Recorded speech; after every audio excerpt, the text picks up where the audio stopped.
Este sería el capítulo 2 del curso y se titula Para una ontofilosofía del cinematógrafo. En el día de hoy vamos a trabajar a Arnold Hauser y a Rudolf Arnheim. Imagino que conozcan a Arnold Hauser de las clases de Historia del Arte y a Rudolf Arnheim de Teoría del Cine, si no me equivoco, lo pueden haber tratado. Es la famosa psicología de la Gestalt, que tanta importancia ha tenido para el cine. Bueno, de la clase anterior tenemos que el principio de la cinematograficidad y todo relativo a este, es decir, la conciencia cinematográfica, la voluntad cinematográfica, es inherente a la obra de arte, ¿ya? Dentro de cualquier formato, ¿no? También de cualquier época, denominación. Ya sea directa o indirectamente, el componente cinematográfico del arte pasa por una comprensión determinada del espacio-tiempo que encuentra muchísimas formas de expresión y que particularmente ha sido protagonista de determinados lenguajes artísticos, en buena medida lenguajes seculares, porque tiene mucho que ver con la afiliación que establece el cinematógrafo con la técnica, con la tecnología, ¿no? Es un lenguaje que es bastante tecnocrático. Ahora, nos vamos a preguntar aquí, sin embargo, cómo y por qué es que la cinematograficidad tiene relevancia desde el punto de vista ontológico y filosófico, ¿no? De manera tal que constituye una muestra de la condición humana, es decir, de la condición humana en esencia, ontológicamente, o sea, la condición humana en cuanto tal, así como en qué medida viene a ser el descubrimiento del cine un catalizador de la experiencia del tiempo y su comprensión en y por el ser humano, ¿no? Con este objetivo es importante que analicemos los trabajos de un grupo de pensadores que siguen esta línea y estudiaron la relación del cine y el ser humano llevada al plano ontológico filosófico, o al menos intentaron hacerlo de alguna manera.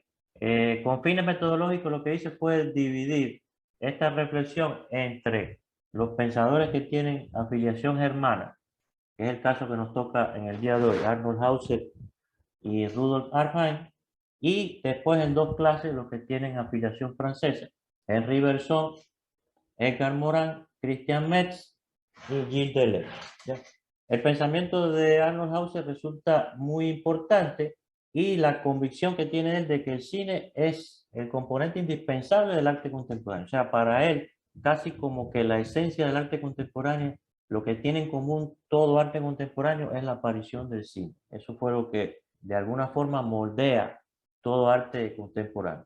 Y esto le lleva por el camino de determinada filosofía cinematográfica, porque no solo dice que esto está, digamos, forma parte común de todo arte, sino que ha influido en el ser humano.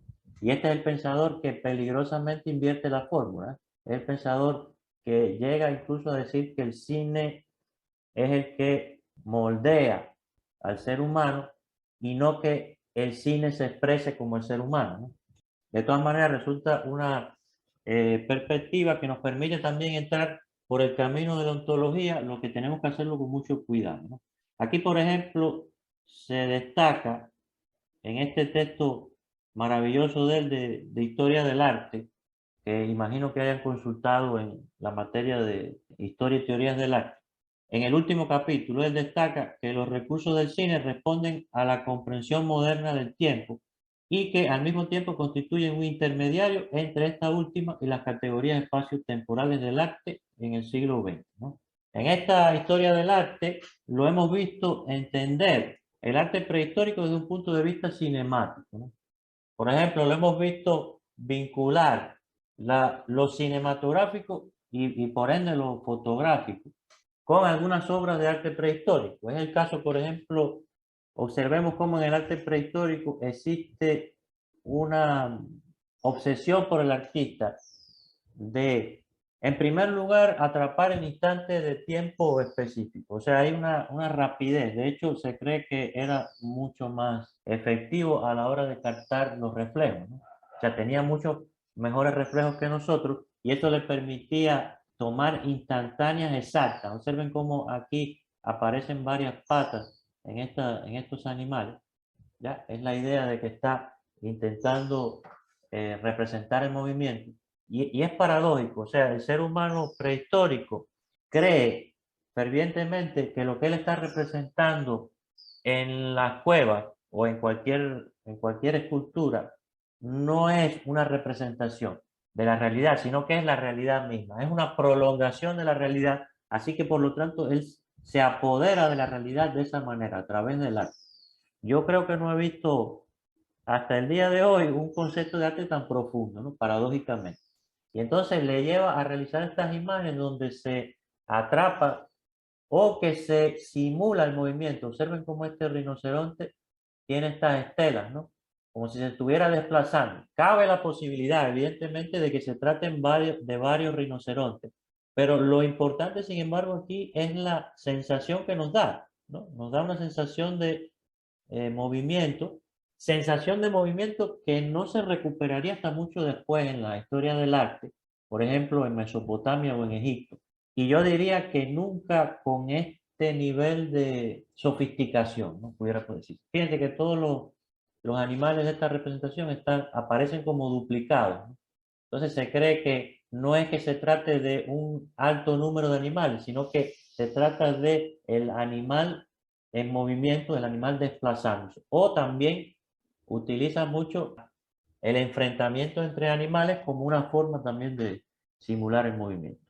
Ahora, lo que es interesante en Hauser es que una vez que él asocia con el arte fotográfico y de alguna manera con el arte cinematográfico la pintura prehistórica, abandona esta idea y no vuelve a aparecer. Fíjense que esto lo hace en el capítulo primero de su libro de Historia del Arte.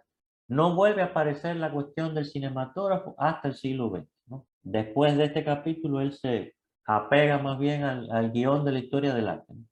Claro, este capítulo que viene al final es magistral, se titula Bajo el signo del cine, ¿no?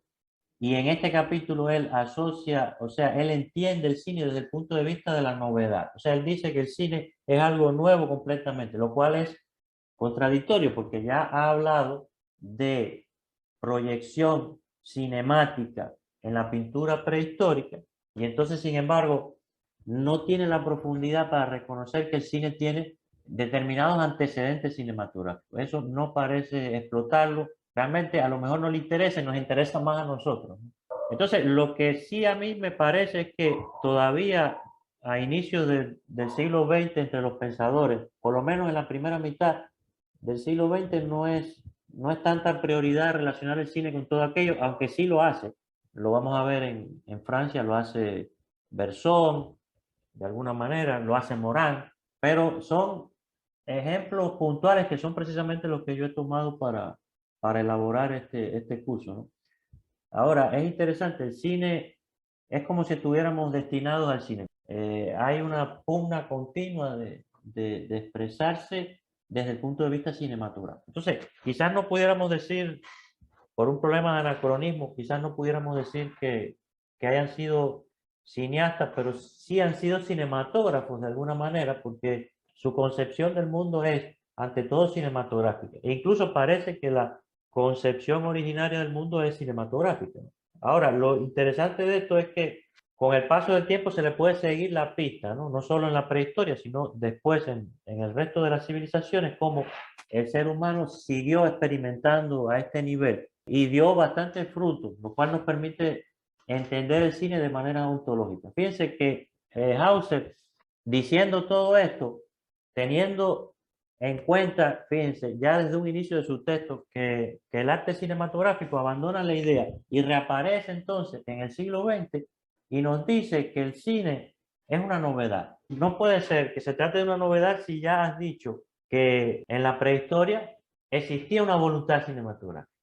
Aquí detrás de esto hay una voluntad cinematográfica y también hay una conciencia cinematográfica, porque hay un espectador que está percibiendo esto. Hay un espectador que está teniendo una experiencia de esto desde el punto de vista cinematográfico. Entonces, cuando Hauser inscribe esto o entiende esta cuestión desde el punto de vista de la novedad, esto atenta un poco con la idea de una ontología del cine. ¿Por qué? Porque la ontología, cuando uno hace ontología, siempre está buscando el origen de algo. Y siempre que uno busca el origen de algo, se remonta a las primeras etapas del ser humano, ¿no? Entonces, Hauser no sigue con ese hilo, sino que simplemente dice que el cine es algo nuevo, que se inventa en el siglo XX y que tiene una incidencia sobre el ser humano, transforma al ser humano de esa.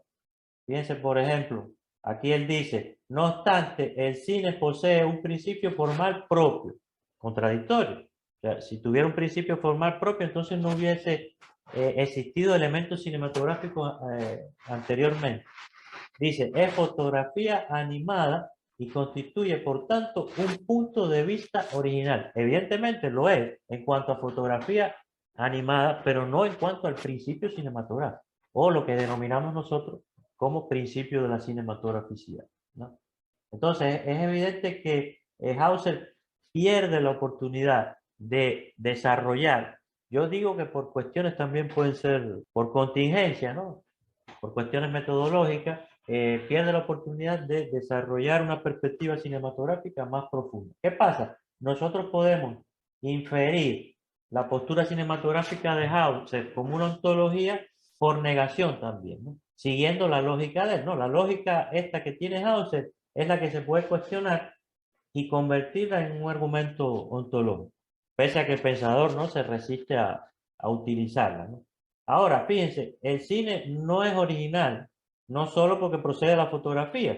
O sea, la originalidad del cine está en el principio de la cinematograficidad. Y el principio de la cinematograficidad, si es inherente al ser humano, entonces se remonta a etapas mucho más anteriores a las del surgimiento del cine. Por ejemplo, si tomamos algunas de las características más decisivas que tiene el cine, ¿no? Que es, por ejemplo, la búsqueda del naturalismo, debemos convenir que el naturalismo ha sido en la historia del arte un constante. O sea, se ha buscado conseguir el realismo, se ha buscado copiar la realidad, retratar la realidad en casi todas las artes. Yo diría en todas las artes eso es una constante, incluso desde el medioevo, pero mucho antes en Grecia y también en culturas antiguas. Observen, por ejemplo, el David de Bernini, es una obra que ya es de por sí de un naturalismo apabullante, pudiéramos decir, y sin embargo también intenta apropiarse del movimiento. Si observamos esta imagen desde distintos planos, podemos reconstruir a partir de la imagen fija, paradójicamente, o de lo que ella simboliza, podemos reconstruir el movimiento. Entonces quiere decir que el cine es mucho más que cine, ¿no? Pudiéramos decir desde este punto de vista. Otro carácter que tiene que es un carácter decisivo de séptimo arte, es la expresión y la comprensión del espacio-tiempo. Dice, por ejemplo, Hauser, la más fundamental diferencia entre el cine y las otras artes es que en la imagen del mundo de este, los límites de espacio y tiempo son fluctuantes. El espacio tiene un carácter casi temporal y el tiempo en cierta medida un carácter espacial. Quiere decir que fluyen uno y el otro. Ahora, debemos convenir por otra parte nosotros aquí que en virtud del principio de la cinematograficidad, también el espacio y el tiempo son fluctuantes. Lo que pasa es que esto no va a ser de la manera tan, pudiéramos decir, sofisticada con que eso ocurre en el cine, pero observemos por ejemplo esta imagen.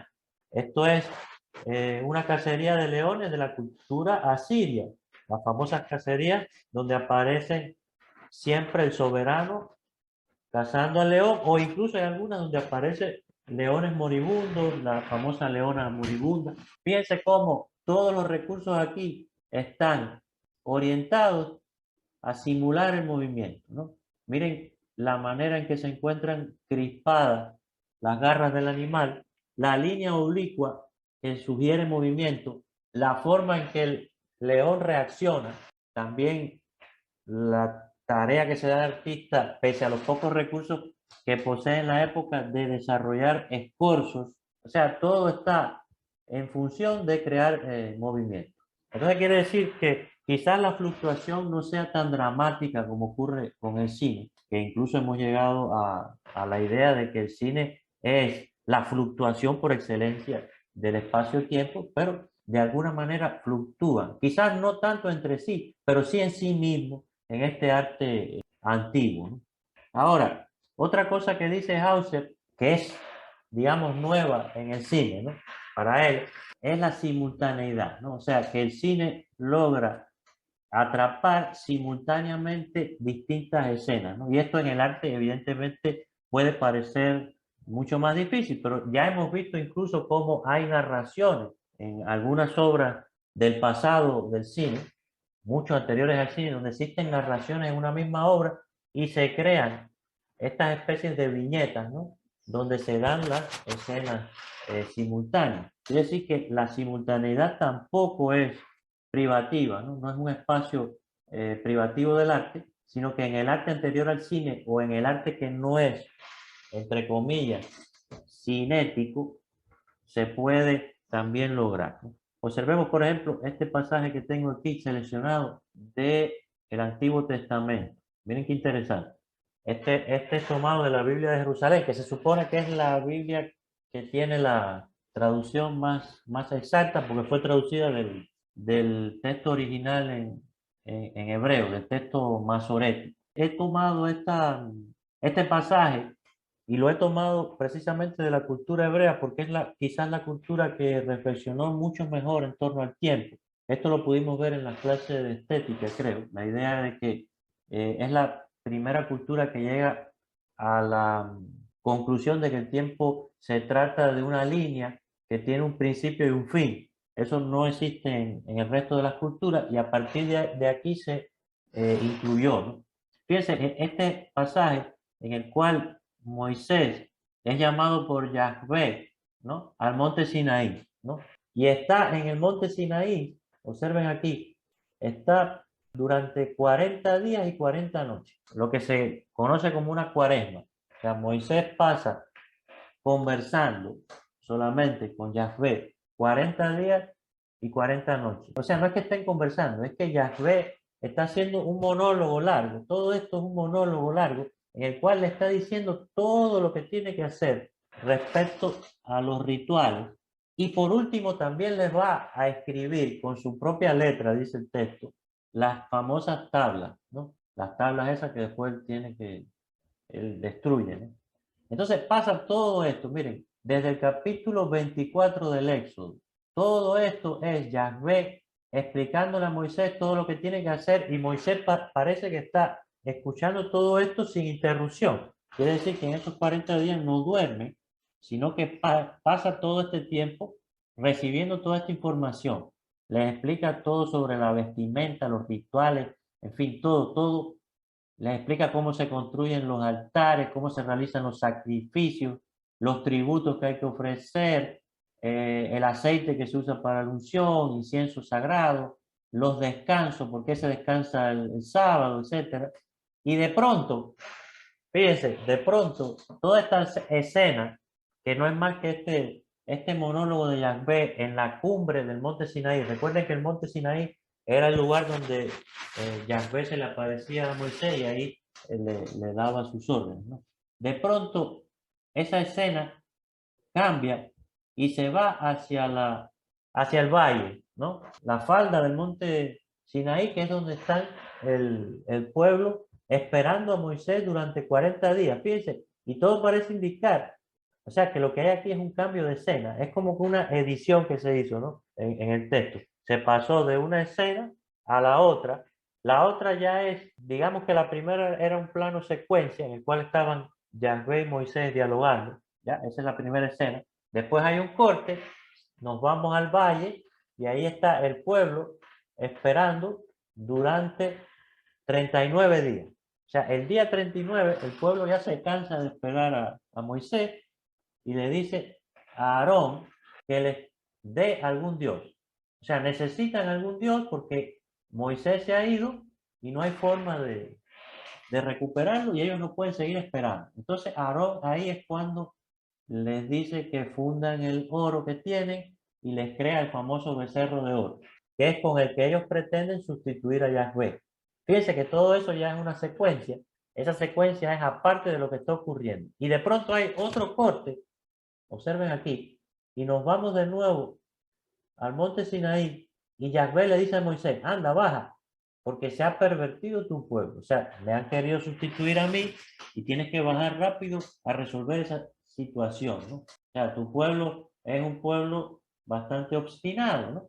E incluso les dice que tu pueblo es tan obstinado que los voy a destruir. Y entonces Moisés les ruega que no lo haga. Y entonces regresa donde están ellos, o sea, vuelve a cambiar. La escenografía pasa de nuevo al valle, donde llega Moisés, y entonces reprende a su pueblo y les hace beber el becerro fundido, ¿no? El oro del becerro fundido. Entonces, observamos que aquí hay dos escenas simultáneas en un texto que es del primer milenio antes de Cristo. Entonces, quiero decir que la simultaneidad no es un logro del cine, lo que sí es, digamos, del cine es, digamos, la sofisticación. Pudiéramos decir, el nivel tan sofisticado que tiene este arte para mostrar las escenas secundarias, las escenas simultáneas, o sea, escenas primarias, secundarias, que se van relacionando entre sí a través de los procesos de montaje y edición. Fíjense, esto no quiere decir que el cine no haya contribuido en el ser humano contemporáneo, ¿ok?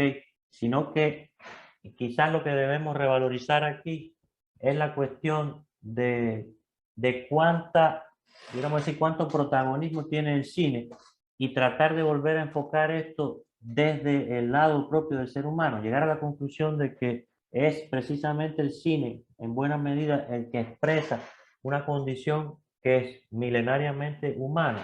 Lo que pasa es que lo hace de una manera tan sofisticada que inevitablemente entonces, por retroalimentación, vuelve a incidir, ¿no? Es lo que dice Hauser en lo que respecta a la comprensión del tiempo. Él escribe: el nuevo concepto del tiempo, cuyo elemento básico es la simultaneidad y cuya esencia consiste en la espacialización de los elementos temporales, en ningún otro género se expresa más impresionantemente que en este arte joven que data de la misma época que la filosofía del tiempo de Bergson. La teoría que maneja Hauser es que la filosofía del tiempo de Bergson tiene mucho que ver con el cine. El cine ha puesto de manifiesto de alguna forma esta filosofía del tiempo. Lo paradójico, sin embargo, va a ser que Bergson, y eso lo vamos a estudiar en la próxima clase, ha tenido en cuenta al cine para poder explicar su filosofía del tiempo. Lo vamos a ver cómo él las analogías fundamentales en su filosofía del tiempo las hace a partir de el cinematógrafo. Nos habla de ilusión cinematográfica, de mecanismo cinematográfico en el ser humano, etc. Una cosa que pudiéramos hacer sería considerar esta cuestión indirectamente, es decir, a través del abordaje que realiza Hauser a otros autores. Fíjense, quizás Hauser no sea tan preciso por aquello de que ignora, como mucho, ignora el pasado cinematográfico del cine, valga la redundancia. Lo podemos hacer, sin embargo, este abordaje utilizando los autores que él cita en su texto, algunos de los cuales también vamos a tratar en las próximas clases. En la clase de hoy, sobre todo, nos vamos a restringir a la escuela de la Gestalt. También Hauser nos habla del psicoanálisis. El psicoanálisis tiene mucho que ver con el cine, tanto que ver con el cine como la Gestalt. Ustedes lo saben bastante bien. La escuela del psicoanálisis constituyó un paso gigantesco a la hora de entender ciertos elementos de la naturaleza humana, ¿no? El problema de la escuela de psicoanálisis, sin embargo, es que se encuentra restringida a la sociedad europea que le vio nacer. Quiere decir que Freud creó todo un abordaje psicoanalítico que se encontraba restringido a la sociedad que él pudo psicoanalizar. Y a partir de ahí dijo que ese tipo de funcionamiento podía hacerse extensivo al resto de la humanidad, no solo geográficamente, sino también temporalmente, lo cual es bastante peligroso, porque podemos, digamos, acercarnos a alguna cultura del pasado y no necesariamente esa cultura va a responder a los códigos del psicoanálisis. Recuerden también que en el psicoanálisis, por otra parte, tenemos la teoría de Carl Gustav Jung sobre el inconsciente colectivo. O sea, lo que dice Jung es que se va transmitiendo de generación en generación, culturalmente, desde el pasado, incluso mucho antes, digamos, anterior a la cultura actual. Sería una manera bastante universal de entender al ser humano y conectarte geográficamente e históricamente con el resto de los seres humanos, ¿no? Pero bueno, lo que más nos va a interesar en estos cursos va a ser la vinculación entre cine y psicoanálisis que realiza Christian Metz. Ahora, la escuela de la Gestalt, que es la que aborda Hauser, resulta bien interesante por la conexión que establece con la imagen.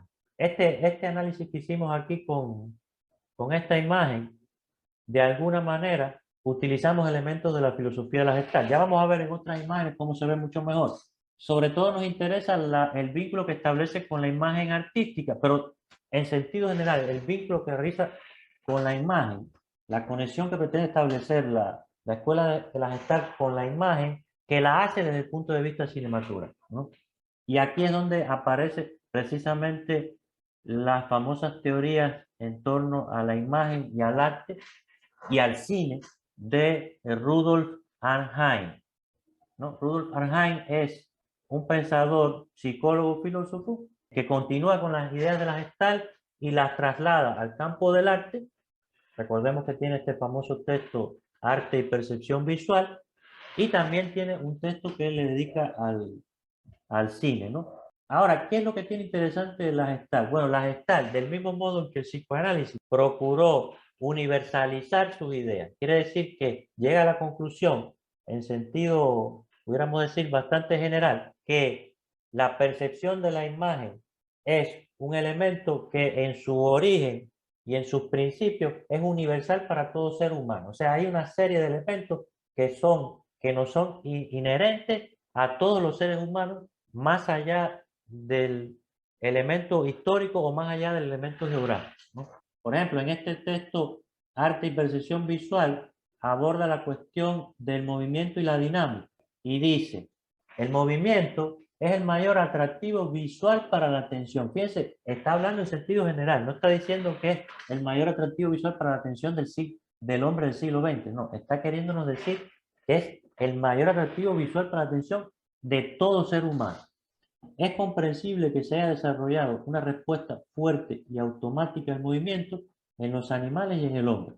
El movimiento implica un cambio en las condiciones del entorno y el cambio puede requerir una reacción. Puede significar la aproximación de un peligro, la aparición de un amigo o de una presa deseable. Es algo originario, ¿no?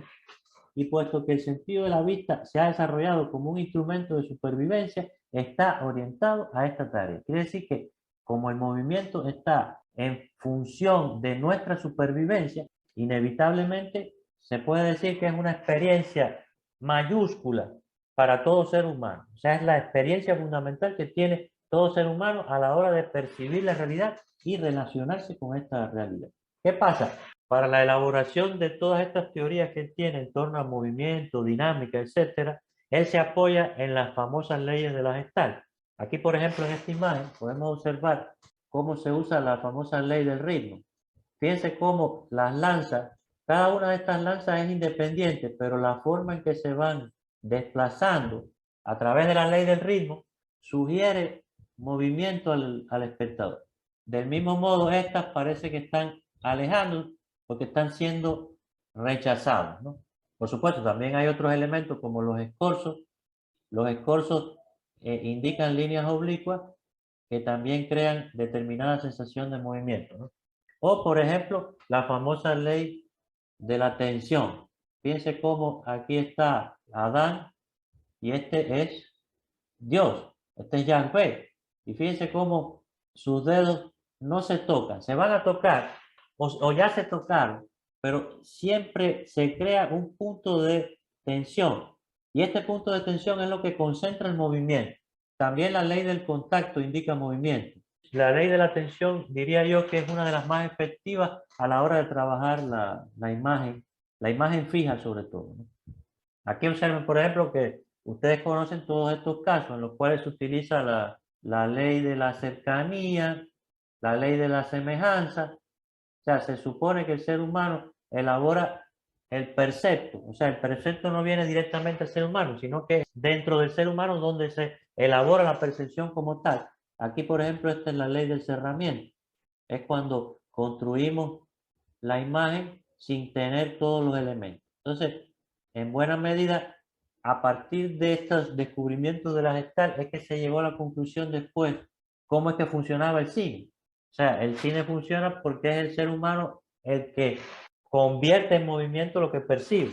y supuestamente el cine originario, ¿no? Mucho más, el cine analógico, donde son estas 24 imágenes que nosotros convertimos en movimiento continuo, utilizando la ley del cerramiento. Dice Arnhem que todas estas leyes son universales. Por supuesto, esto hay que tomarlo siempre con calma. No se puede nunca extrapolar a otra cultura algo que, digamos, reina en la cultura occidental y que de alguna manera se ha visto influido por todos los acontecimientos, ¿no? Sobre todo lo que se da en el siglo XX. Dice, por ejemplo, y para cerrar, Rudolf Arnhem, el antiguo deseo del hombre de crear imágenes de su entorno encontró una nueva satisfacción cuando fue capaz de reproducir el movimiento. Cualesquiera sean las causas psicológicas del deseo de crear imágenes, bastará con señalar aquí que la creación de imágenes de acontecimientos es aún más importante que la representación de objetos en sus formas y colores estáticos. Quiere decir que esto comprueba todo lo que habíamos dicho desde el inicio, porque la reacción biológica fundamental es la de reaccionar ante los acontecimientos, no la de contemplar los objetos. En consecuencia, las artes se ocupan en gran medida desde el principio de las cosas en acción, escenas de caza, guerra, procesiones triunfales y funerales, danzas y fiestas.